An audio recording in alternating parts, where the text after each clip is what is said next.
안녕하십니까? 고린도후서 51번째 시간, 상대를 위해 마음의 장소를 만드는 것이 성도의 화목입니다. 상대를 위해 마음의 장소를 만드는 것이 성도의 화목입니다. 라는 제목으로 하나님 말씀 증거하도록 하겠습니다. 본문의 말씀 고린도후서 7장 2절에 있는 말씀 함께 읽습니다. 마음으로 우리를 영접하라.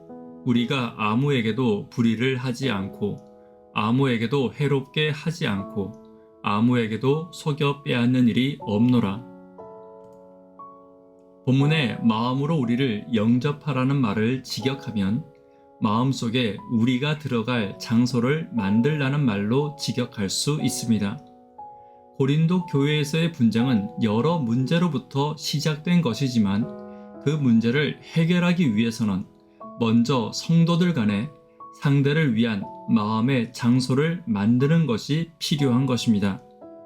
결국 교회의 화목이란 내 속에 꽉 찬 나를 위한 마음을 비우고 그 속에 성도들을 위한 화목과 이해의 공간을 만드는 것입니다.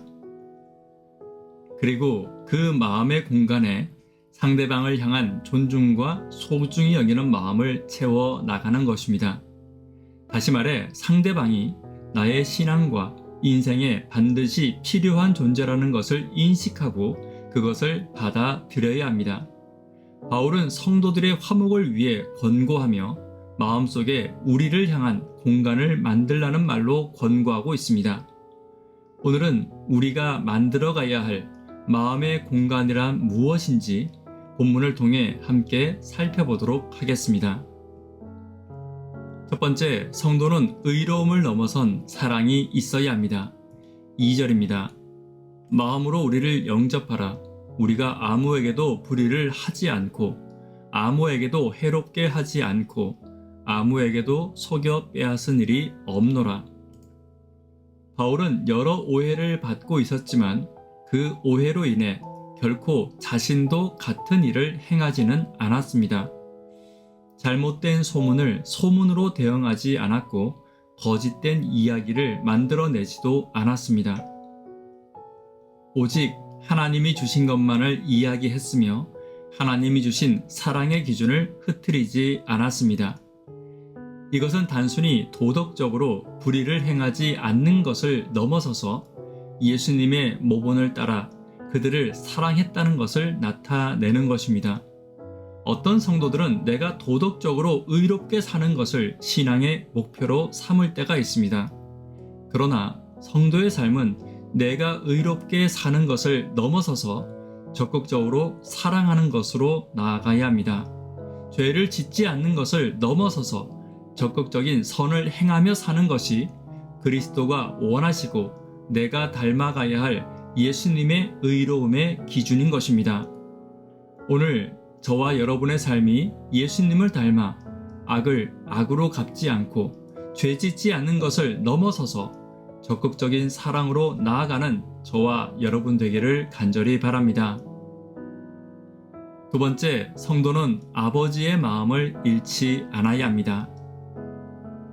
조금 전에 말씀드렸지만 바울은 고린도 교회에서 많은 오해와 핍박을 받았습니다.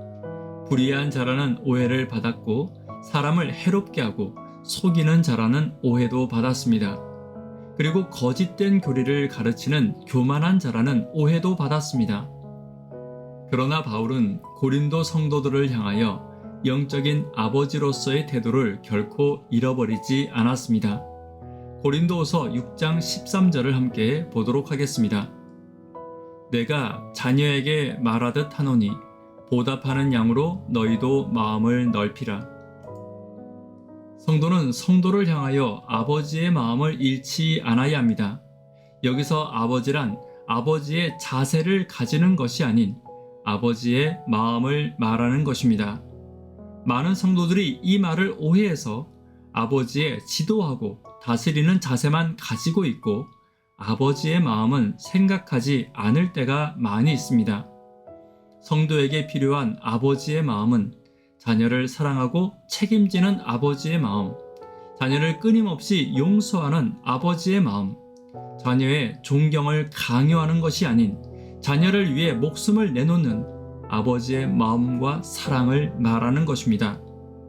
본문에 해롭게 하지 않았다는 말은 단순히 자신이 받은 오해와 핍박에 대해 악을 악으로 갚지 않았다는 말이 아닙니다. 내가 너희를 아버지의 마음으로 이해하고 용서하고 너희를 끝까지 사랑했다는 말입니다. 오늘 우리에게도 같은 사랑이 필요합니다. 같은 아버지가 교회에도 필요합니다. 오늘 저와 여러분이 섬기는 교회가 아버지의 사랑이 넘치고 아버지의 용서함과 이해함과 책임과 헌신이 넘치는 교회가 되기를 간절히 바랍니다. 세 번째는 성도는 타인의 영광을 빼앗지 않아야 합니다. 바울의 삶은 고린도 성도들을 향한 모본의 삶이었습니다. 그는 아버지로서의 용서와 이해의 모본을 보였고 영적 지도자로서의 예수님을 닮은 선함과 의로움을 보였습니다. 그리고 성도로서의 정직함을 모본으로 보였습니다. 본문에 속여 빼앗는 일이 없다는 말은 단순히 속이지 않았다는 말이 아닌 빼앗는 마음, 다시 말해 욕심을 버렸다는 말입니다. 성도가 정직하지 않은 것은 욕심 때문입니다. 그리고 빼앗는 마음도 세상의 것에 대한 욕심 때문일 것입니다. 여기서 빼앗는 것은 단순히 재물만이 아닙니다.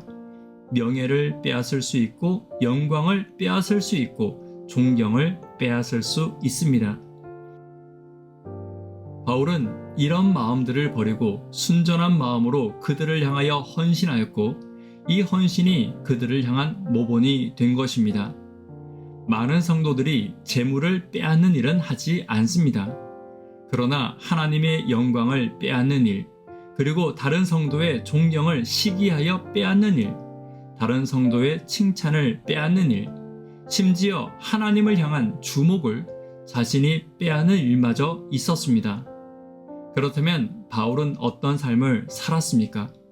바울은 하나님의 영광을 결코 빼앗지 않았으며 다른 성도의 존경을 빼앗지 않았습니다. 오히려 존경받는 성도들을 향한 존중과 사랑과 배려를 잃지 않았고 아버지의 마음으로 다른 성도들이 더 크게 사랑받고 더 크게 존경받기를 기뻐했습니다. 이것이 성도를 향한 내 마음의 자리를 만드는 것입니다. 단순히 배려하기를 넘어서서 나보다 더 사랑받기를 원하고 나보다 더 존경받기를 바라는 마음, 내 이웃을 내 몸과 같이 사랑하라는 예수님의 말씀이 내 삶 속에 실천되는 것이 성도를 향한 내 마음의 자리를 만드는 것입니다. 오늘 저와 여러분의 삶 가운데 내 이웃을 향한 예수님과 같은 배려와 사랑이 함께하기를 간절히 바랍니다. 말씀의 결론 맺도록 하겠습니다. 성도를 향해 마음의 자리를 만드는 일에 대해서 함께 살펴보았습니다. 의로움을 넘어선 사랑을 가지는 것입니다. 아버지의 마음을 가지는 것입니다. 성도와 아버지의 영광을 빼앗지 않는 것임을 잊지 않는 저와 여러분 되기를 간절히 바랍니다. 기도 제목 함께 나누도록 하겠습니다.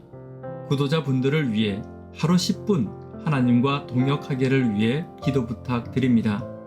청년, 학생, 어린이들을 위해 간절히 기도 부탁드립니다.